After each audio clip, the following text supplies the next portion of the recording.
Hunters and predatory arachnids, strap on your super shiny belt, cure your blindness by looking into the sun, and remember, you were walking on water before it was cool. Because it's time to talk Tull to me, you posers.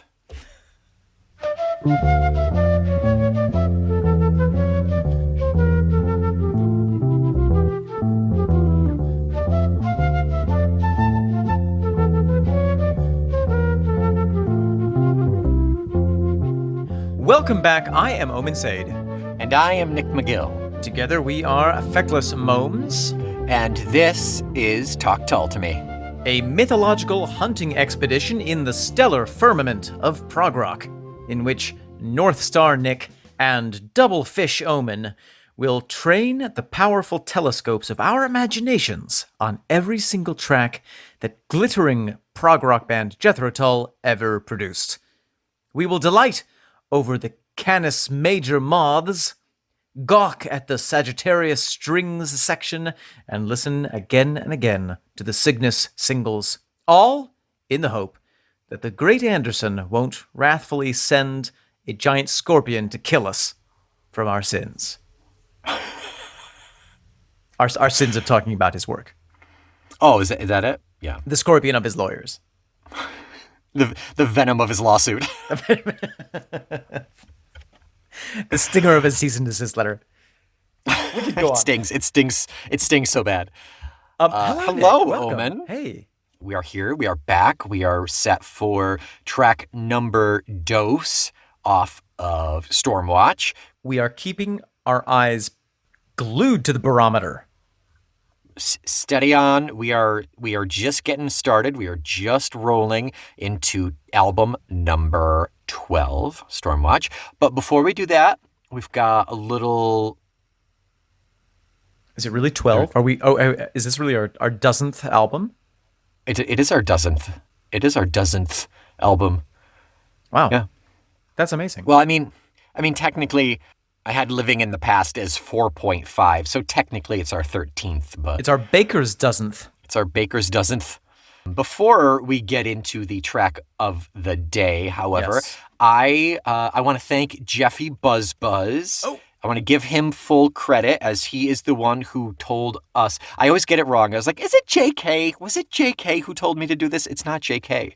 As much as I love JK, Jeffy B gets credit for setting up Jethro Tull Google alerts. And I've got another cool article here. Yeah. Yes, the beehive.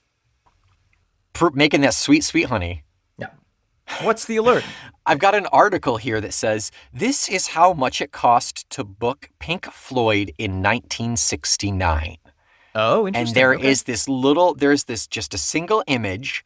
Oh no, we got two images of this list of bands of the era and how much it cost to book them. Wow. Okay, they're asking price in 69. Yeah, one of them happens to be Jethro Tull, and I will put the link for this in the show notes. But let's see. Let me find Jethro Tull. Jethro Tull is 350 pounds. Wow. In 1969. Wow. Think both inflation and the fact that it was the second year they ever existed, you know? I mean, I suppose, let's translate to dollars, I guess, depending on the exchange rate at the time. I'm not sure what it was in the 60s, but let's say that's about $500. In 1969, that's not too bad. Well, sure. I mean, I'm also thinking if I had $500, I could probably go get the local high school band to come and play at a venue. Yeah, that's pretty close. Yeah. Maybe even some post-high school kids. Yeah, they just got out, or they just dropped out. Yeah. They just dropped out. They each make $100. Everyone goes home happy. Yeah, they're fine with it. How about Moody Blues? Also $350. Oh, okay. Fleetwood Mac, $500. Whoa. Yeah, let's see. Okay. Pink Floyd was only $250. $100 less than Jethro Tull at the time. Pink Floyd is on so many drugs, they didn't know if they were playing or not, so it kind of didn't matter. Fairport Convention, where the next bassist David Pegg comes from, was $200. Okay. The Honey Bus was well worth the 125 pounds that you would pay to get them. You'd be losing money not to book the honey bus. Yep. Grapefruit was 150. Deep Purple was only 125. Interesting. Yeah. But it seems to illustrate, at what point in their careers these various bands were. Obviously, Fleetwood Mac was a little further ahead. Sure. Right. In their progression. That's a fascinating little article. Yeah, and I guess that memo was from the 20th of January, 1969. So it's super early into their career. I mean, I don't think Stand Up even came out yet at that point. I don't think it was even out by the 20th of January. Yeah. So, I mean, if you look at inflation and kind of correct for the times, what I'm getting from this is that in present day, for a mere $5,000, you could book the Feckless Momes to come and talk Tull live at your event. That's it. That's all. That's really, I mean, accounting for inflation. Yeah. Okay, so Tull was $350. That translates to about 6,000 Canadian dollars. So that's this must be that's not a real currency, Nick. We all know it's Canada that doesn't exist. It's just maple leaves. That's all $6,000 is. All right, enough offending our maple flavored Canadian brethren here. Let's do a couple of more notes. We're talking about Orion today. We sure are. The song of the day is Orion. This is one of the few songs that bassist John Glasscock is featured on, unfortunately. Indeed. So at this point in the production, in the career of the band, John is suffering from the effects of a cardiac infection that were caused by infected gums, I believe, gum disease, that eventually led to his death, unfortunately. And he is featured on only three tracks: Flying Dutchman, Orion, and Elegy. Flying Dutchman is a bonus track. Ian Anderson played bass everywhere else on the album, and Dave Pegg, whom we just mentioned from Fairport Convention, was involved in the subsequent tour. Right, yep. This song was recorded in multiple sections throughout May of '79. Ian thinks it's a bit too heavy in some places, and that some of the lyrics are a bit naff. And it was originally much longer, apparently, and was edited down for the album. Oh, interesting. Yeah. I wonder how long it was. Yeah, I mean, I think it's only like 3 minutes now, so it's 3:40, so my guess is it was probably almost double. That's my guess. Let's have a listen to it, Yep. and we can decide if we think that it should have been even shorter or much, much, much longer. And again, reminder, just listen for that bass. Just pour one out for John Glasscock and listen for that bass. Yeah. Let's pour this out into our ears. Orion, won't you give me a star sign? Orion, get up on the skyline. I'm high on my health and I feel fine. Orion, let's hit the heavens steady wine. Well, Nick, cut me up into little golden pieces and shove me into the sky, because that song is delightful. Are you crying? I don't know. You can cry. No, I'm not crying. You're in a safe space. My cube at home. You're in the safest space. I don't know why I don't remember this being such a beautiful song. And it's maybe because, unfortunately, when I think Orion, I think that really Orion, that really hard chorus part. But those verses, my God, the music in those verses is just gorgeous. Yeah, it's very taut song. It's full of all kinds of really interesting, beautiful tension. Yeah. It's got, I mean, oh my gosh, talk about John Glasscock. The first sound that you hear really is that bass going bum, bum, bum. And it's so powerful. And when I think of this song, that's the sound that I hear is that driving. Yes. Just such a powerful bass. Yeah. How do you feel lengthwise? How do you feel is this? I've never had any complaints. Really? Did you not see that coming? No, because the lights were off. Ha Are Oh, you done? I'll be you. You take a break, Nick. I'll take care of the jokes for the next 5 minutes. I wish that the song was another minute longer. I would love to have another couple verses here. Yeah. I understand Ian's point about it feeling dark and trudgy, Yeah. I get it. but I think that there is sufficient contrast to the heaviness. I think there's a Yeah. contrast between the heaviness and the lightness in this song that works.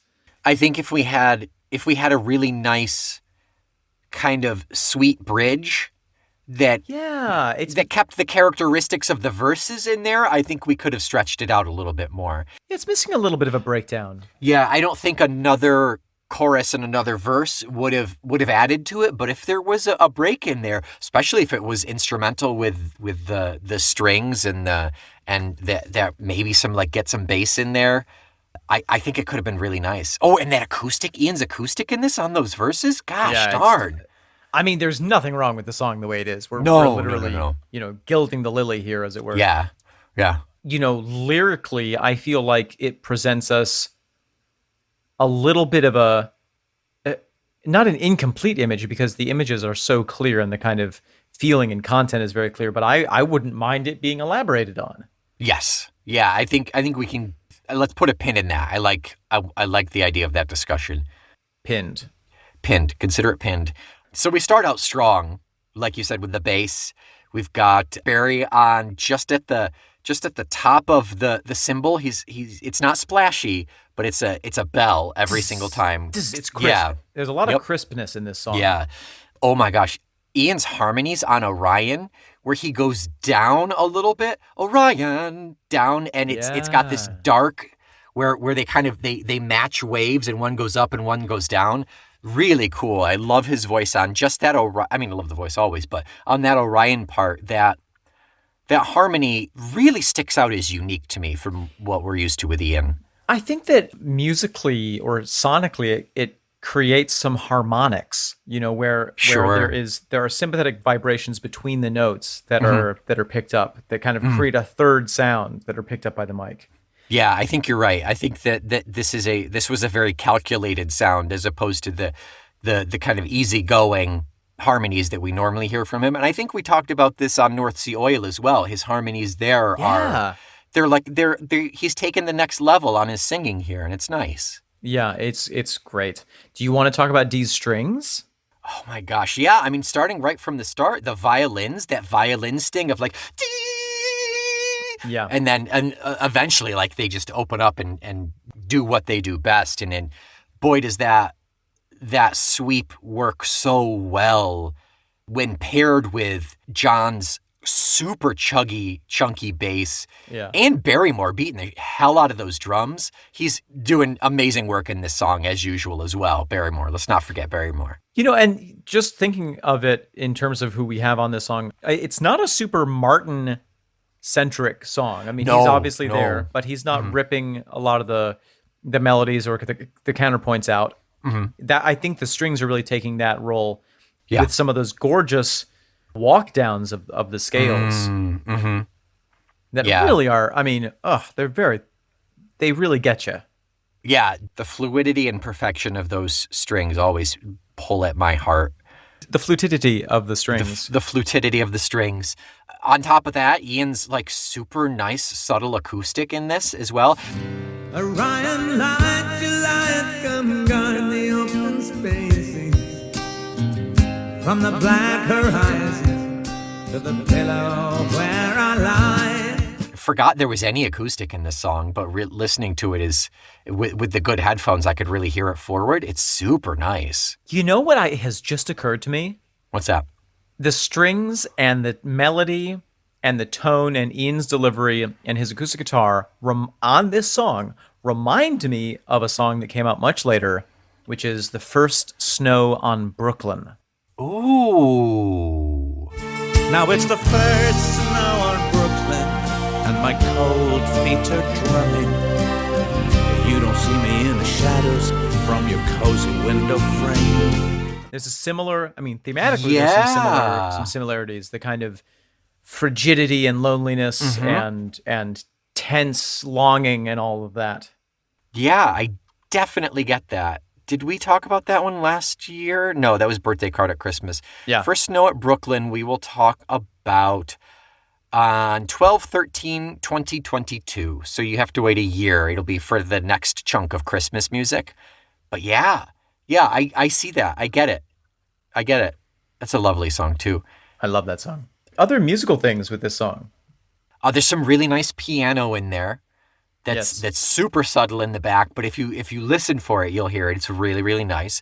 Bass in the main body, Ian's singing is really beautiful. It's really lamenting, it feels like. Yeah. Your faithful dog shines brighter than its Lord and Master. Your jeweled heart twinkles as the world rolls by. Aside from that, like violin sting, the strings come in about a minute, and then they just rock. Yeah. They rock and roll, baby. So come up singing about the cloudy cover. Step through the people who are spitful in that steep. What about you? Anything else? Any other notes on music? Just the design of this song is so gorgeous, and you know, from beginning to end, the way that it comes in with that strong scrum, and then the way that it ends on that very tense, delicate string sound that kind of goes into the world of mystery almost, is delightful. Tense is a good word for it. It's not a sweet release. It is like it's ending with a clench, you know? It's goodness me. Ending with a clench. That was the porn that I was in college. Stop. And I was about to say that I was so proud of us for not making a joke about I saw ending your with a face. clench. I saw your face, and I knew you were holding it back, so I was had clenching step to forward. not You were end clenching. with- Yeah. Okay. Shall we dive into the lyrics and content of this song, Nick? Sure. Do we want to talk Orion, first and foremost? I think it's unavoidable, but I think before we we ought to, dive yeah. into the history of it, I would love to express that growing up in upstate New York, where, you know, at a time when there was very little light pollution, and in an area where there was very little light pollution, the constellation of Orion was a very present figure for me, as I'm sure it was for you. And it's one of Likewise, the most recognizable sights in the sky. Yeah, if it's not the Bears, it's Orion. Like those are the ones that you can find almost always where we are. Yeah. Right. And you know, the belt, the 3 stars of the belt, and then the couple of stars of the dagger hanging down, they're so identifiable. And it's one of the easiest things to be taught if you're getting into astronomy at all. Right. Yeah. So I think a lot of people probably have a relationship, especially in the northern hemisphere, with this constellation. Mm-hmm. So shall we talk a little bit should we give a little recap of the legend of Orion? Sure. Yeah. Well, ancient Greek, the legends come from the prehistory before any of the Greek classic writings that we have. Curiously, in terms of like real original Greek literature, there's not that much written about the myth of Orion. It's sort of some mentions here and there. He gets a shout out in Homer. Homer. we go. And later he gets echoed by the Roman poets such as Virgil and Ovid, your friend and mine. But essentially, and all the stories about him are contradictory. You know, there's no definitive version Sure. of Right. the story of Orion. But the facts or the themes that are similar throughout is that he is a giant huntsman, and that he has, in some versions, the ability to hunt and kill any animal that exists. Mm-hmm. And in some versions, his father is Poseidon, which gives him the ability to walk on water. In other versions, he's just so huge that he can walk through the oceans without, having to be bothered about them. In many versions, he goes to the island where a certain king lives, and how shall we say this delicately? He deflowers the daughter of the king, for which the king blinds him instantly. I think it's sort of a demigod king. And then he is, in some versions, guided by one of the other gods to Helios, the sun, to cure him of his blindness. Although if in actuality you go and look at the sun, you are more likely to render yourself blind than be cured of any eyesight problems. Yeah, don't. Don't stare at the sun. Just go don't. see an ophthalmologist. Yeah. And then there's the story of him going and hunting with Artemis. Yeah, he is the hunter. He's known as the archer in European folklore. Actually, in recently rediscovered myths, he is referred to as Nimrod, the great hunter. Who's referred to as Nimrod? Orion. In Hungarian European folklore, Nimrod. Oh, and Nimrod, of course, is a name that we hear in the Bible. Right. He was a great hunter in the Bible. Only when Bugs Bunny referred to Elmer Fudd tongue-in-cheek as a Nimrod did it turn into a derisive term. In one story, he says he goes on either a hunting trip or a hunting contest with Artemis, and he says, I can kill any living animal, and Artemis is like, don't like that. I'm going to send this giant scorpion to sting you.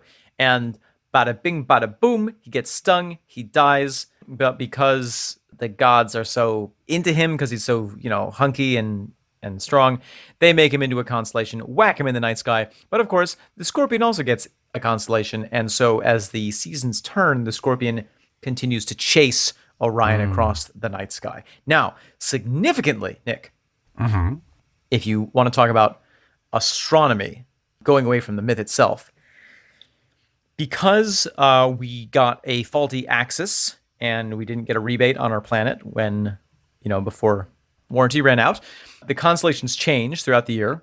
Yeah. Especially in the northern and southern hemisphere. And Orion is most visible in the night sky during the winter. Yes.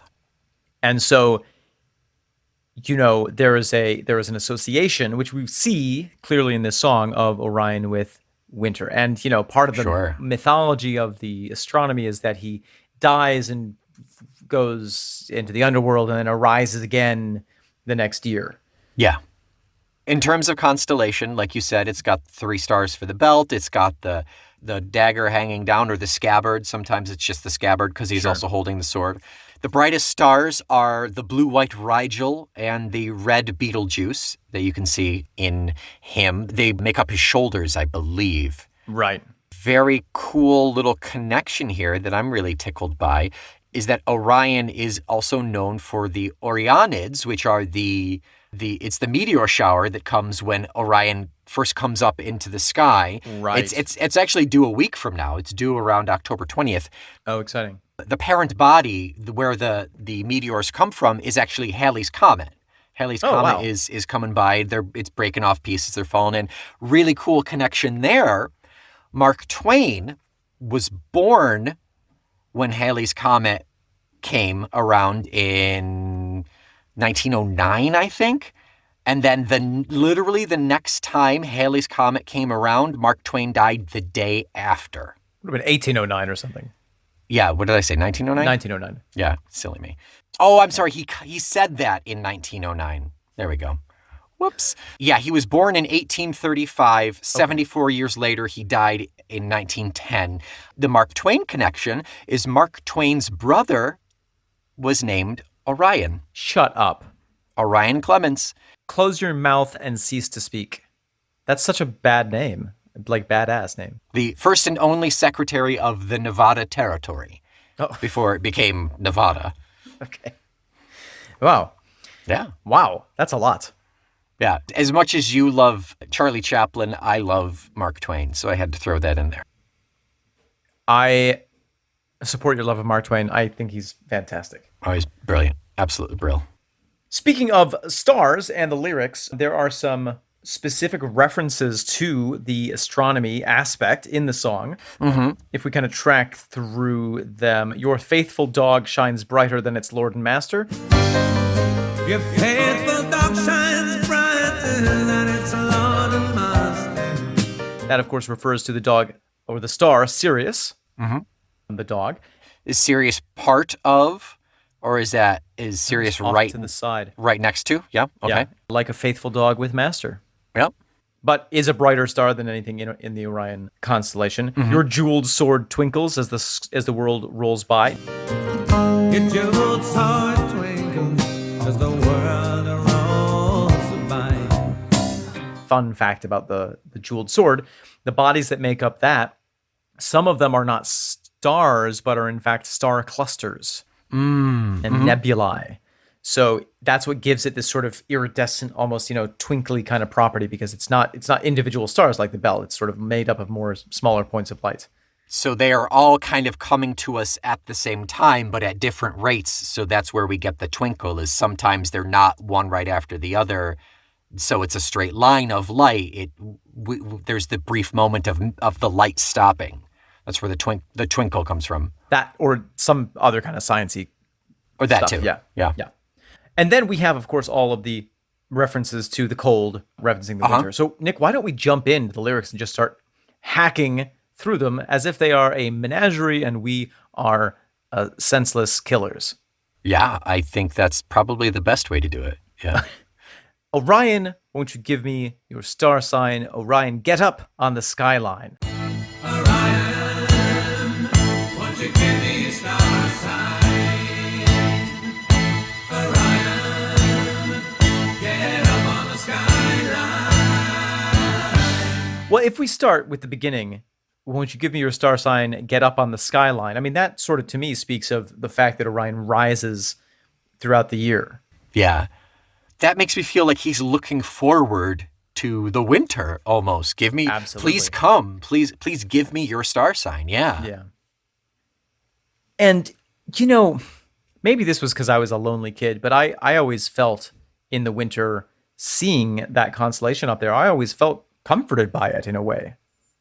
Well, also, the physics behind winter, everything is quieter and smaller and more kind of compact. So it's easy to feel alone when you're standing out in the middle of the road in Mexico, New York, looking up at the stars. I mean, I remember doing that when I hung out with you.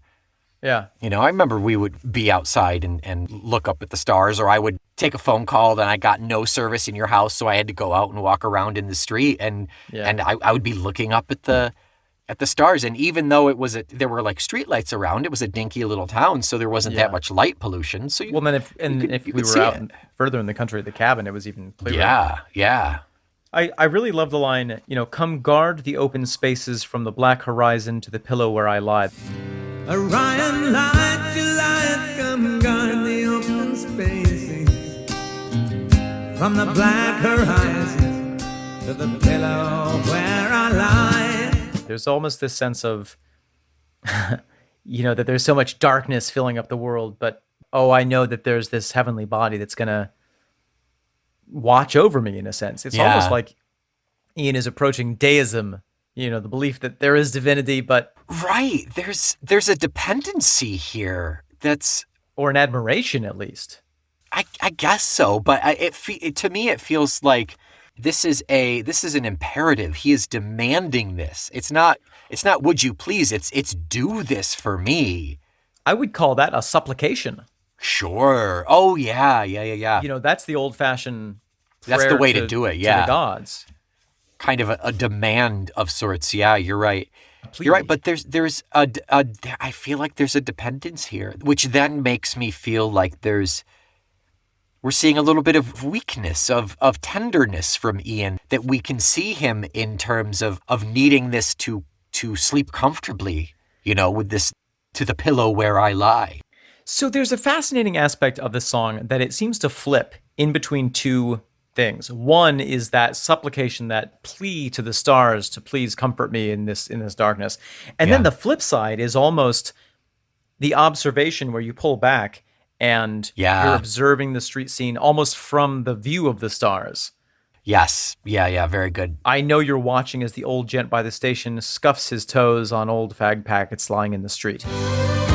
I know you're watching as the old gent by the station scuffs his toes on old fag packets lying in the street. We almost have a callback to a small cigar or aqualung. Yep.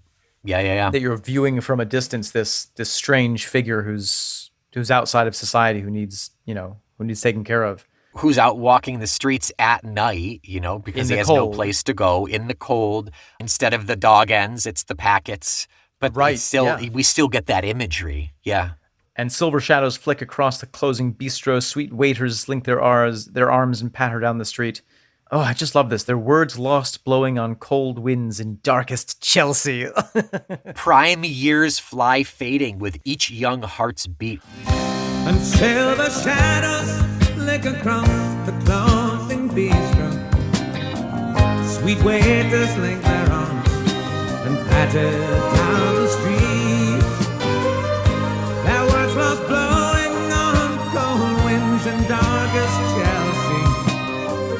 Prime years fly fading with each young heart's beat. Oh my God, it's so sweet, but there's also, it feels like there's a sorrow there. It's and like there's a contrast between the youth, the fading youth of these people who are in Chelsea, and this eternal, divine, fixed presence, which itself goes through cycles. Right. It's almost like two cogs in a clock. I got my watch repaired today, so I'm thinking about clocks. But you have the tiny little cog that turns, and that's like the lives of the mortals whizzing past who are already old before they've figured out what youth is. Yep. And then you've got this eternal cyclical thing of Orion dying and being healed and dying and being healed over the course of the year. Even just two celestial bodies Orbiting, two celestial bodies like orbiting one another. Yeah. Because I mean, all of the planets have different lengths of time that they orbit. Yeah, sure. You were saying the difference between the young guys and Orion, the ageless, I guess, Sure. But also he's looking down on the old gent and the young guys. So he's looking over everybody. Right. Because he is old and young at the same time. Right. He's depending on the myth or what, but even if you're just thinking of it as the constellation itself, every year he comes back up, that old guy is a year older, those waiters are a year older, but Orion is the same. He will outlive because they're stars. Because if you go to the mythology, he was preserved. He died in sort of his prime. And so he was preserved in the stars in that form. Right. Yeah. And I think that there may be something comforting to an observer like Ian in recognizing that there is something that is eternal like that. It's consistent? Yeah, or, it's eternal in the time frame that we have the chance to observe. Sure. Oh, yeah, right. I mean, eventually all stars will die and change, but to mortals, it is negligible, it is unnoticeable. And because we observe Orion in this cyclical nature year to year, there's almost a sense of like being reminded. It's not a constant reminder like the North Star. It's like this yearly, like, hey, what have you done in the last 12 months? How are you going to end up in the stars? Oh, yeah. Yeah, what have you done? Yeah, that's a good point. What beasts have you killed? Now, Nick, I want to talk about the final verse. Yeah. And part of the reason that I wish the song was longer is because this final verse makes me profoundly uncomfortable, and I wish that there was something more to resolve it. I feel like it's missing something, yeah. So let's just dive into it. So this is describing the various things that we're seeing in this cold night scene. And young girls shiver as they wait by lonely bus stops. After sad parties, no one to take them home to greasy bed-sitters and make late-night play for virginity 1,000 miles away. For lost virginity. For lost virginity 1,000 miles away. And young girls shiver as they wait by lonely bus stops.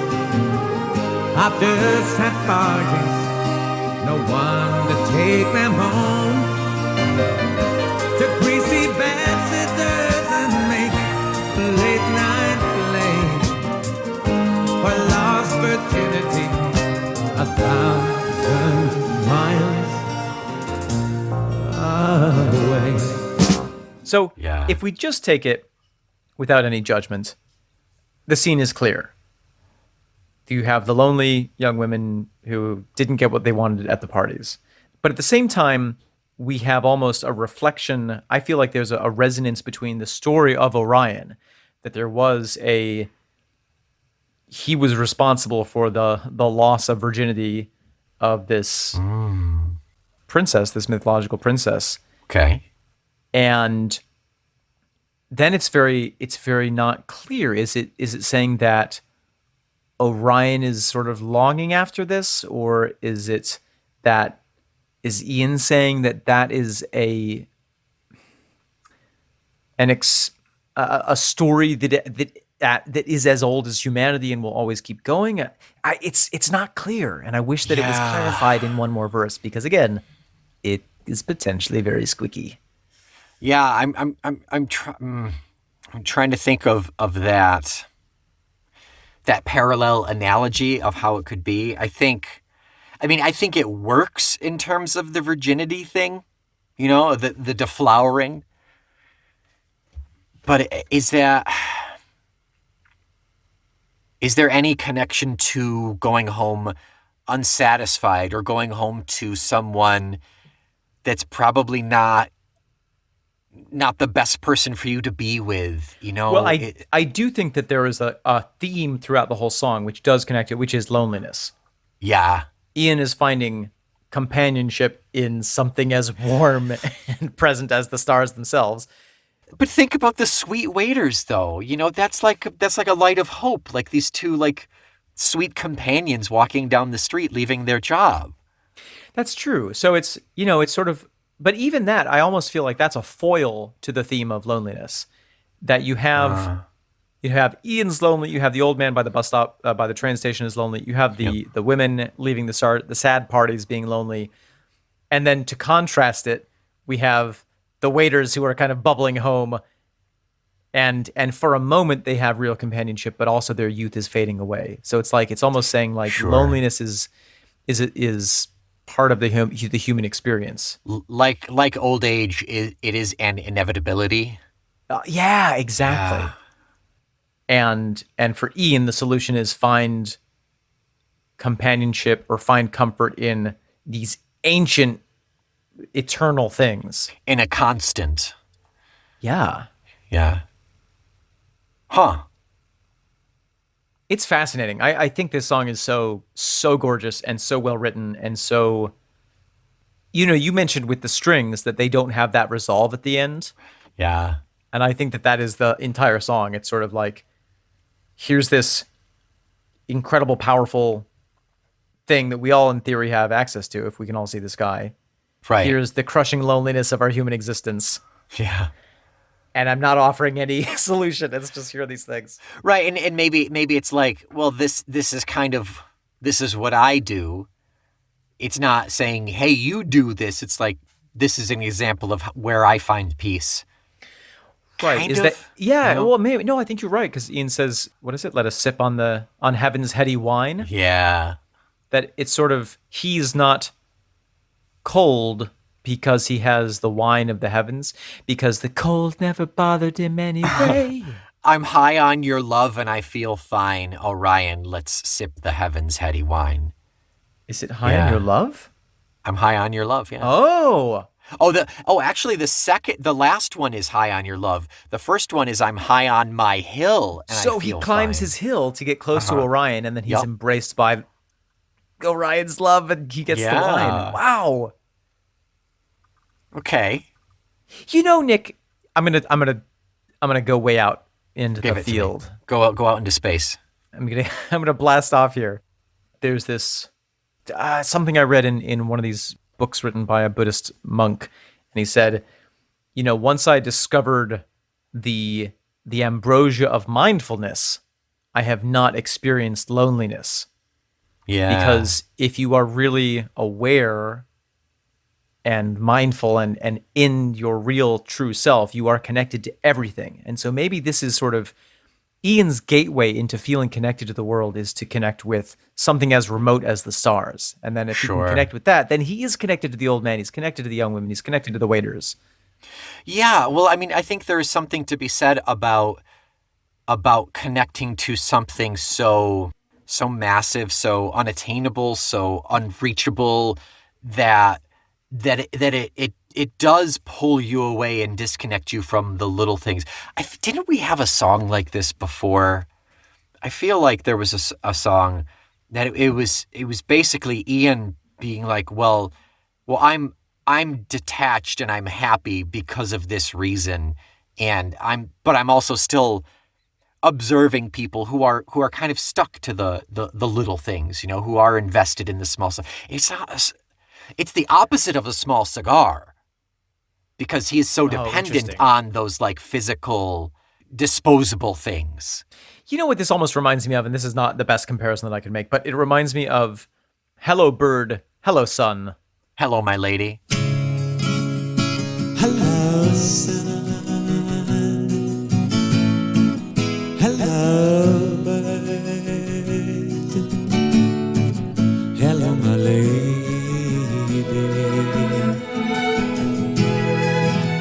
It's almost sort of an observation. I mean, that's sort of the other end of it. It's like, if I can find the sort of true apprehension of life around me, then I'm really in the moment. And this is like the same, but the stars themselves. I don't know, man. I almost get a sense of Dr. Manhattan from the... from the Watchers. From the Watchers, yeah, from the Watchmen, yeah. Yeah, this like, he has transcended. He is above, because he can find solace in the celestial. He is above the little things, He really is like Elsa. He's let it go. Keep going back. He has let it go. Yeah, you're right. You're right. He's about to do an amazing costume change. Have you heard the theory that Elsa dies when she actually falls through the ice or whatever? In Frozen 2? In Frozen 2, and then she's like a spirit the rest of the time? I've not heard that theory. I've heard the theory that she is definitely gay. I don't know the movies very well, but I don't know what evidence there could be for that, or why. The evidence, I think, is that she likes women and she's gay. But we can talk about that on our other podcast, Gab Gaze Disney to Me. Oh. You should look up the theory. Like, there's a YouTube video on it. You should look it up. It's actually, I don't care about the movies at all, but I was definitely invested in that. It was very cool. It's very funny. I'm sure my wife has seen it. I'm sure she has. She made it, actually. Anything else about Orion? Yeah. How can we stop talking about Orion? It's a gorgeous song. It's mysterious. It is as mysterious and complex and provocative as the constellation itself. I think that it's an amazing song, and I love the sound of it. It really is kind of a great doorway into the 80s. Yeah. Yeah, if you have a good pair of headphones, or can find yourself a good pair of headphones, this is definitely one to get the ear cups on and just close your eyes and listen to. There's so much sweet nuance in this song. Go to a remote hilltop, immerse yourself in an ice bath. Look up at the stars and listen to this song. What a way to go. Or just find a sensory deprivation chamber and have this song played. Yeah. There you go. Or rent a sensory deprivation chamber. Yeah, I mean, you don't have to buy one. That'd be absurd. Orion, let's hit the heavens, any wine on the skyline.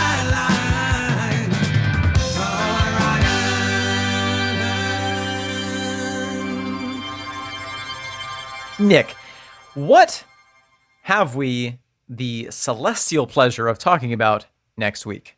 Oh, goodness me. We are going to talk about home. Oh, God. Do we have to? I'm not ready. Track number 3 off of Stormwatch, Home. Okay, well, until next week, you don't have to be lonely, because you can find comfort in the stars themselves. Yes, the 5 stars that you rate us on Apple Podcasts, which is a great way to ensure that this podcast can find its way into the ear holes of more people all across the globe. Please go to our merch page, which can be found in the show notes. You cannot find a jeweled sword that twinkles there, but you can get all sorts of stuff. Yeah. Where you can show your love for Talk Tull to Me. You can imagine that your Talk Tall to Me branded t-shirt is a lion's skin that you have dressed yourself in. That's very Herculean, too.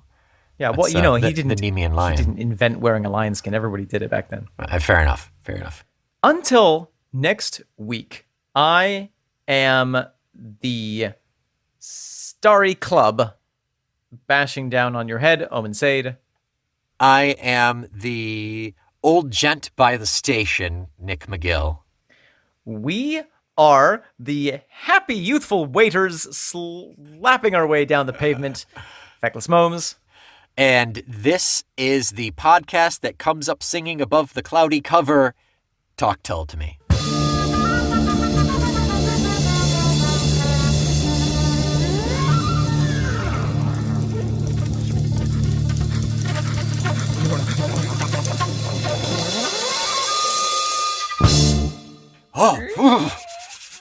Oh, it's so cold out here. Oh my God.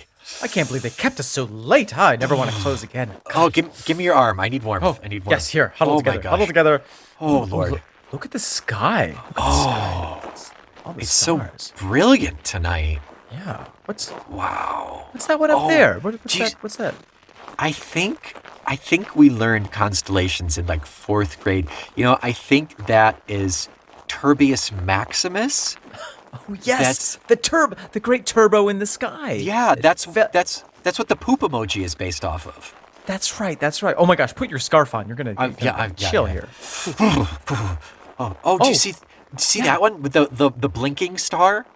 Yes, that's Dildois eroticus. Oh, yes. We didn't learn about that one in 4th grade.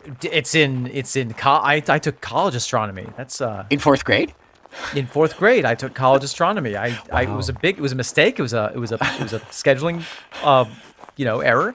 Did I learn a lot about You grew up too fast. Yeah. It's history with that one. Wow. That one, I remember my grandfather. Trees. Yeah, my grandfather sat me down and pointed that one out. That one is actually a Herschel. It's our dog that we had growing up. It's Herschel. He said that's where our dog went. Wow, that was so cool of him to buy those stars. Yeah, no, the dog went up into the sky. Yeah, it's That's cool what of he him to make that. Oh my gosh, look at over there. Ooh. Over there. That's Yeah. those are the flaming drumsticks of prog rock. That's that constellation, Flamus prog rockitus stickitus. And I think that's the blazing Barrymore behind it, right? Yes. Yeah. Oh yeah, of course. Wow. Oh my god. And Oh my gosh. I can't believe we're seeing this. Look at that. Of course, Look at that's the newt, right? I haven't seen this since I was a kid. It only comes up once every decade because that's how stars work. Once every Tuesday. It's the great newt of Talk Tull to Me. That's right. You know the myth behind that, don't you? I don't quite remember it. Well, it was a proud member of the Feckless Momes Audio Network. That's right. I don't know why I couldn't remember that, actually. Oh, taxi! There's a taxi! Taxi! Oh, Taxi! oh. Oh, damn. Oh, Damn. What a dick. Just sleep at my place. Yeah. Okay. Oh.